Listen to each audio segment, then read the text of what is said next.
Hi all.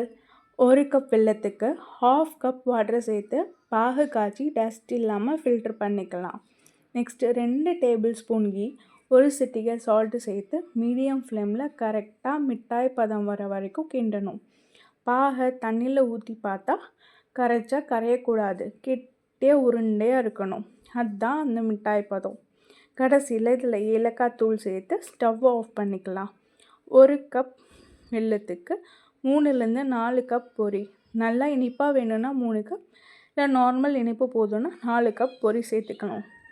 அப்புறம் கையில் key இல்லைன்னா அரிசி மாவு தண்ணி சேர்த்து உருண்டை பிடிச்சிக்கலாம். உருண்டை பிடிக்கிறப்போ நல்லா சூடாக இருந்தால் மட்டும்தான் உருண்டை வரும், ஆறி போனால் உருண்டை வராது. பாய்.